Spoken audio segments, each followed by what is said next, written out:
तपाईं सम्पूर्णमा नमस्कार। आज हामी प्रदेश लोक सेवा आयोग सुदूरपश्चिम प्रदेशले प्रदेश निजामती सेवा अन्तर्गत नेपाल शिक्षा सेवा शिक्षा प्रशासन समूह 5औं त अर्थात् प्रास प्राविधिक सहायक पदको प्राविधिक प्रतियोगात्मक परीक्षामा सोधिएका वस्तुगत प्रश्नहरू लिएर आएका छौँ। यो परीक्षा सञ्चालन मिति 2079 साल 5 महिना 25 गते भएको हो र यसमा 50 वटा वस्तुगत प्रश्नहरू मात्रै सोधिएको थियो र हामीले यस श्रृङ्खलामा ती 50 वटा वस्तुगत प्रश्नहरूको आधिकारिक उत्तरहरू लिएर आएका छौँ र तपाईलाई हाम्रो भिडियो मन पर्छ भने प्लिज लाइक शेयर र सब्स्क्राइब गर्न नभुल्नुहोला। यदि तपाई हाम्रो च्यानलमा नयाँ हुनुहुन्छ भने सब्स्क्राइब गरी साइडमा रहेको बेल आइकन नोटिफिकेसन अन गर्न पनि नभुल्नुहोला। यति भन्दै हामी लागि आजको विषयवस्तुतर्फ। प्रश्न नम्बर 1 मा रहेको छ, चालु आवधिक पण्डौ योजनामा आधारभूत शिक्षाको उद्देश्य कस्तो राखिएको थियो? है, चालु आवधिक योजनामा आधारभूत शिक्षाको उद्देश्य कस्तो राखिएको थियो? यसको राइट एन्सर हुन्छ ग अनिवार्य तथा निशुल्क बनाउने भनेको थियो। अनिवार्य तथा निशुल्क बनाउने भनेको थियो। त्यस्तै प्रश्न नम्बर 2 मा जाऊ। प्रश्न नम्बर 2, सुदूरपश्चिम प्रदेशको आर्थिक वर्ष 2078-79 को योजना तथा नीतिमा कुन पक्षलाई पहिलो प्राथमिकतामा राखिएको छ? यातायात विकासलाई, भौतिक संरचनाको विकासलाई, स्वास्थ्य र शिक्षाको विकासलाई, उद्योग र रोजगारको विकासलाई। यसको राइट एन्सर हो ग स्वास्थ्य र शिक्षाको विकास। स्वास्थ्य र शिक्षाको विकासलाई पहिलो प्राथमिकतामा राखिएको छ। त्यस्तै प्रश्न नम्बर 3 मा जाउँ। नेपाल सरकारको नीति तथा कार्यक्रम 2079-80 मा प्रत्येक प्रदेशमा कम्तीमा कतिवटा मेडिकल कलेज सञ्चालन गर्ने नीति लिने उल्लेख गरेको छ? 1 वटा, 2 वटा, 3 वटा, 4 वटा। यसको राइट एन्सर हुन्छ ख नम्बर 2 वटा। प्रश्न नम्बर 4, तलका मध्ये कुन अनौपचारिक निकायबाट बालबालिकाहरूमा सामाजिक गुणको विकास हुन्छ? तलका मध्ये कुन अनौपचारिक निकायबाट बालबालिकाहरूमा सामाजिक गुणको विकास हुन्छ? विद्यालय वा कलेजबाट, धार्मिक संस्थाबाट, खेलकुद गतिविधिबाट, सञ्चार माध्यमबाट। यसको राइट एन्सर हुन्छ ख धार्मिक सङ्घ संस्थाबाट। प्रश्न नम्बर 5, सबैका लागि शिक्षा सम्बन्धी दोस्रो विश्व सम्मेलन कहाँ र कहिले भएको थियो? इन्चो 2015 में, जोमटिन 1990 मार्च, कराची 1960 जनवरी, डकार 2000 अप्रिल। यसको राइट एन्सर हुन्छ घ डकार 2000 अप्रिलमा। अब हामी लागि प्रश्न नम्बर 6 तिर। शिक्षामा समान अवसर दिनका लागि छनौटमा असर पार्ने सामाजिक तत्त्वहरूमा तलका मध्ये कुन पर्दैन? आर्थिक एवं वातावरणीय तत्त्व, बौद्धिक परीक्षण, रोजगारीको अवसर, भाषा र जनसङ्ख्या। यसको राइट एन्सर हुन्छ ग रोजगारीको अवसर। अब हामी लाग्यौँ प्रश्न पत्र 7 तिर। नेपालको वर्तमान शिक्षा नीति अनुरूप तलका मध्ये कुन समूह माध्यमिक शिक्षा अन्तर्गत पर्दछ? कक्षा 1 देखि 10 सम्म, कक्षा 5 देखि 10 सम्म, कक्षा 8 देखि 12 सम्म, कक्षा 9 देखि 12 सम्म। माध्यमिक कुन होला? कक्षा 9 देखि 12 सम्म। घ राइट एन्सर हो। अब लागि प्रश्न 8 तिर। राष्ट्रिय परीक्षा बोर्डको स्थापना कुन कार्यक्रमसँग सम्बन्धित छ? राष्ट्रिय परीक्षा बोर्डको स्थापना कुन कार्यक्रमसँग सम्बन्धित छ? विद्यालय क्षेत्र विकास कार्यक्रम, विद्यालय क्षेत्र सुधार कार्यक्रम, माध्यमिक शिक्षा विकास कार्यक्रम, सबैका लागि शिक्षा कार्यक्रम।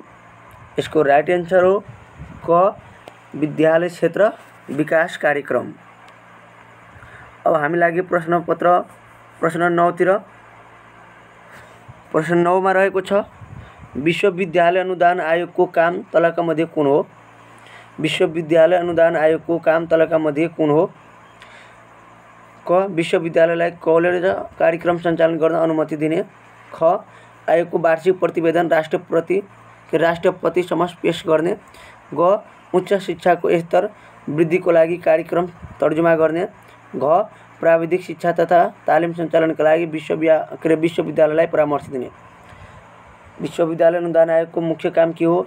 यसको राइट एन्सर हुन्छ उच्च शिक्षाको स्तर वृद्धिको लागि कार्यक्रम तर्जुमा गर्ने। अब लागि हामी प्रश्न 10 तिर।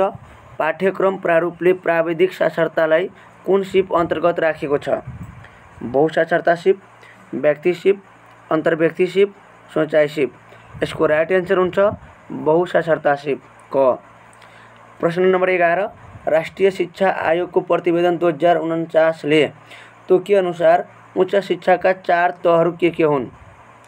यसको राइट एन्सर हुन्छ स्नातक, स्नाकोत्तर, एमफिल र विद्यावारिधि। अब हामी लागि प्रश्न 12 तिर।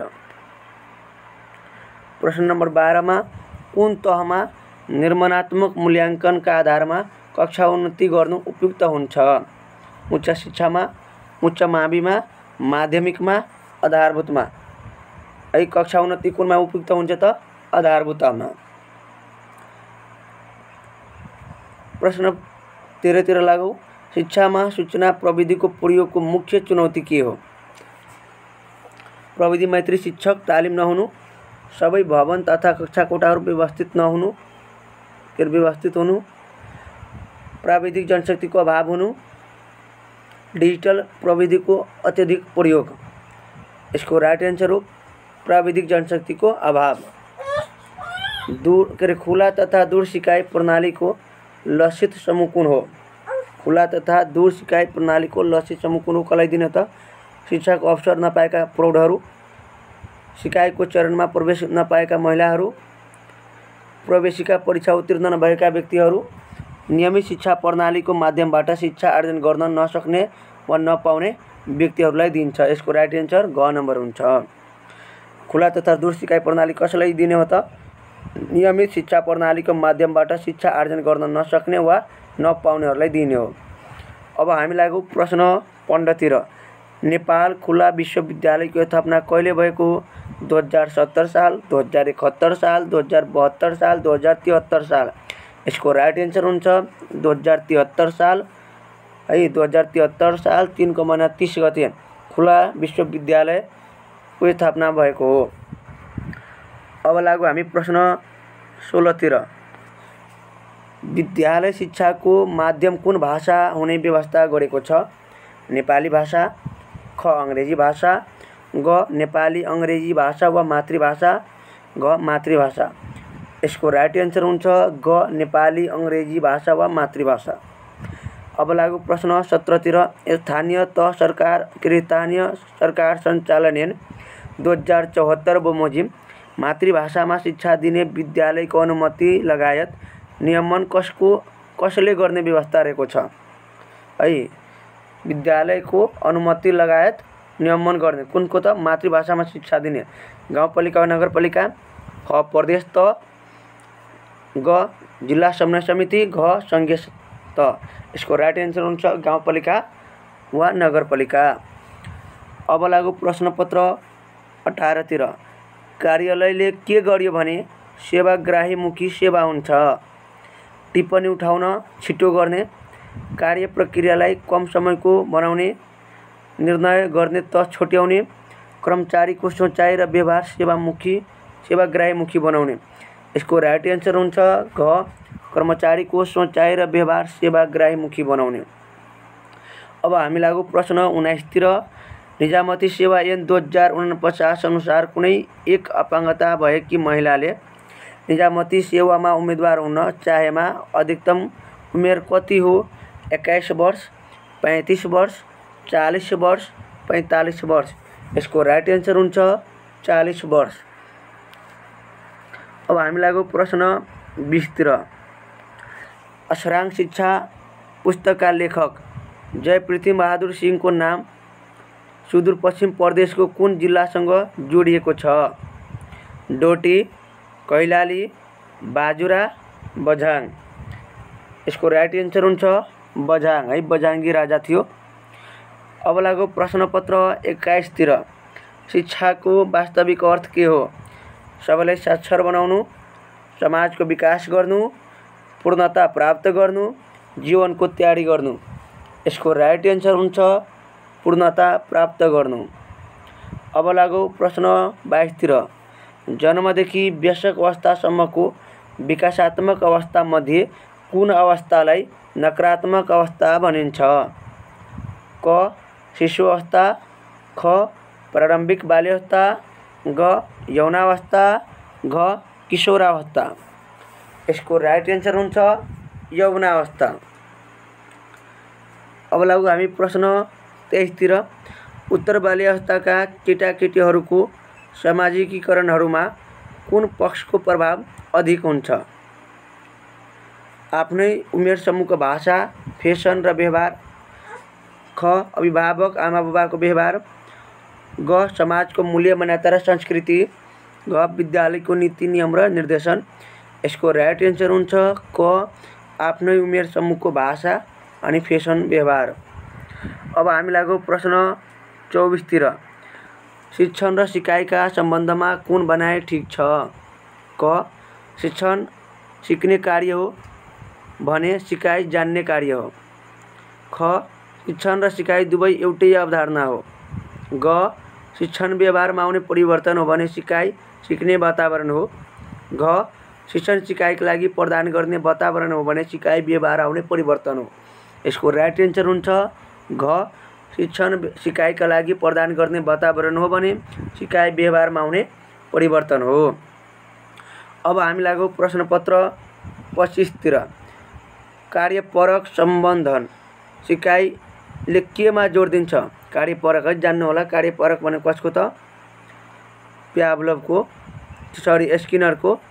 स्किनरमा के हुन्छ त? उत्तेजना, सिकाइ, प्रतिक्रिया, सम्बोधन। यसको राइट एन्सर हुन्छ प्रतिक्रिया, किनभने यो आरएस थ्योरी भएको कारणले गर्दा पहिला रेस्पोन्स अनि मात्र स्टिमुलस हुने गर्दछ। अब हामी लागौ प्रश्नपत्र 26 तिर। तलका मध्ये कुन पक्ष सिकाइको प्रमुख आधार हो? पाठ्यक्रम, पाठ्यवस्तु, विद्यार्थी, शिक्षक। यसको राइट एन्सर हुन्छ पाठ्यक्रम। शैक्षणिक। अब प्रश्नपत्र 27 तिर। शैक्षणिक योजनाका प्रमुख अङ्ग के हुन्? उद्देश्य, स्रोत सामग्री, विधि वा प्रक्रिया र मूल्याङ्कन। यसको राइट एन्सर यही हुन्छ है, जान्नु होला। अर्को प्रश्नपत्र 28 तिर लागौ। विद्यालयको विकेन्द्रित सुधार प्रक्रिया कुन शैक्षणिक योजनासँग सम्बन्धित छ? गाउँ शिक्षा योजना, जिल्ला सुधार योजना, शैक्षिक सुधार योजना, विद्यालय सुधार योजना। यसको राइट एन्सर हुन्छ विद्यालय सुधार योजना, एसआइपी। अब लागौ प्रश्न 29 तिर।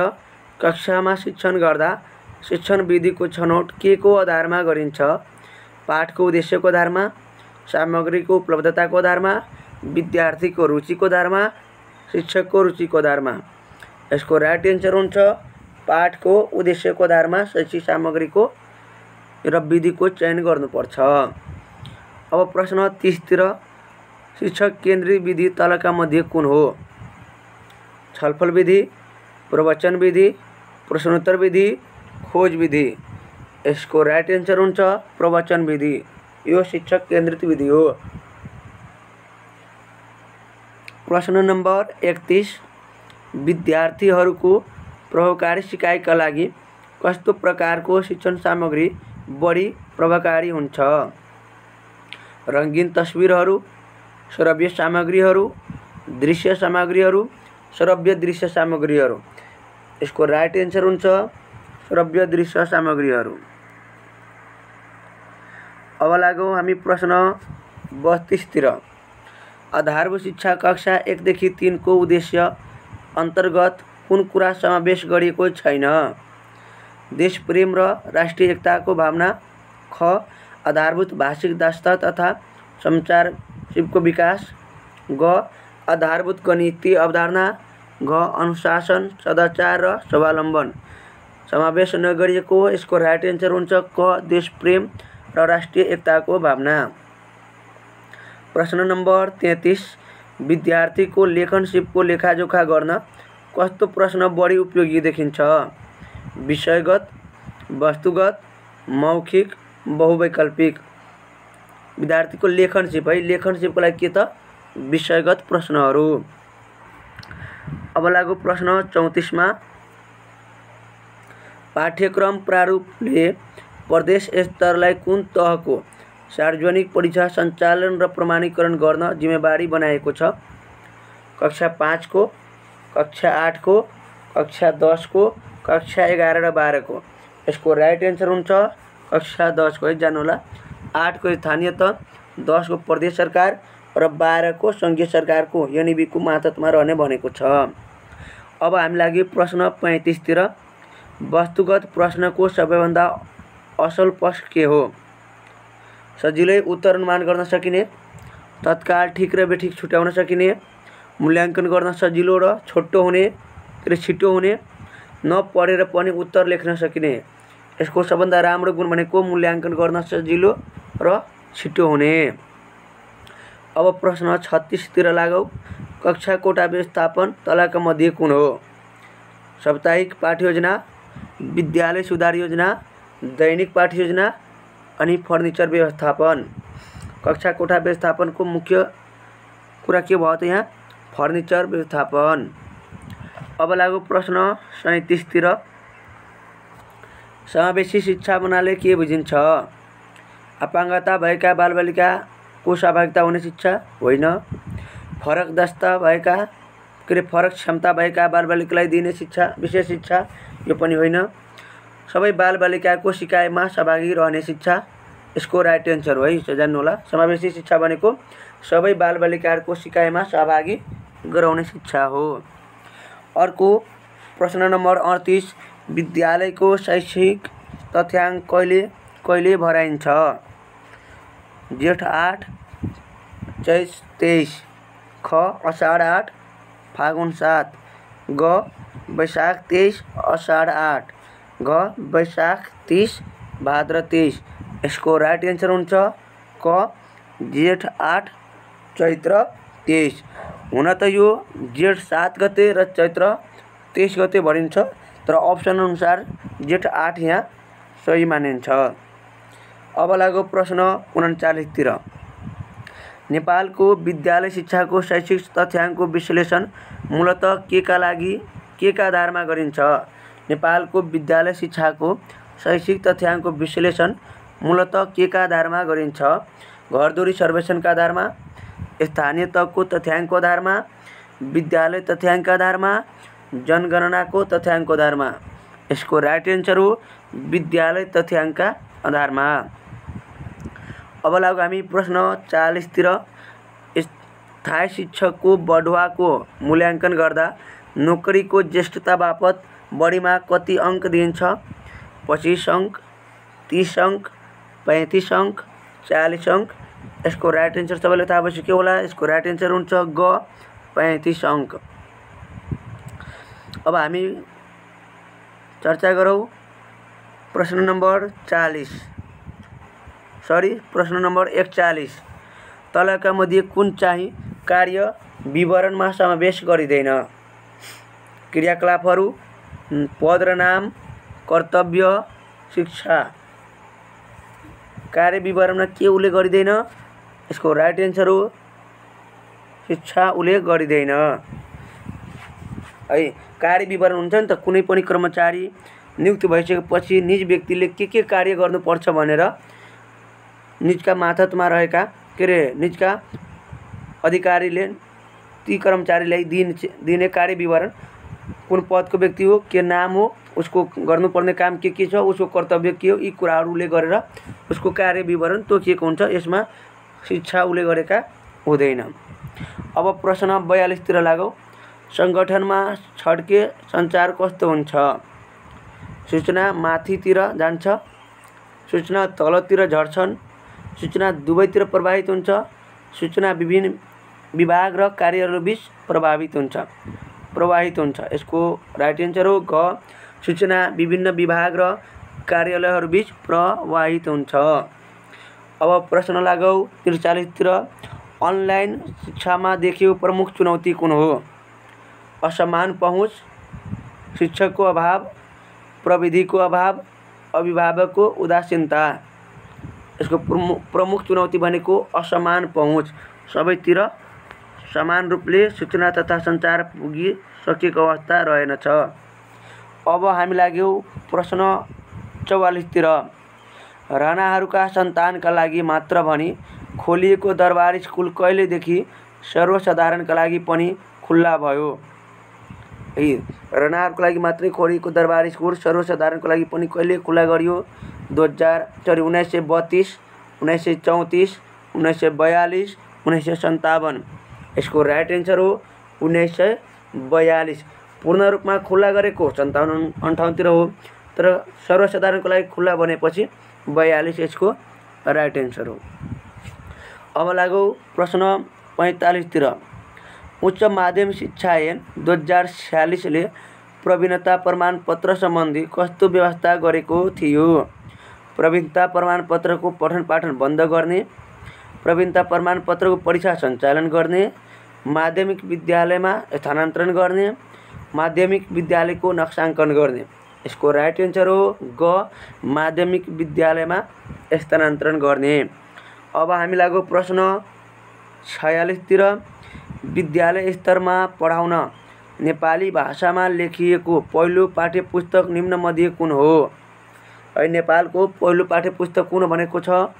अक्षराङ्क, नेपाली वर्णमाला, श्रुतिबोध अनि पाठ्यपुस्तक श्रेष्ठता।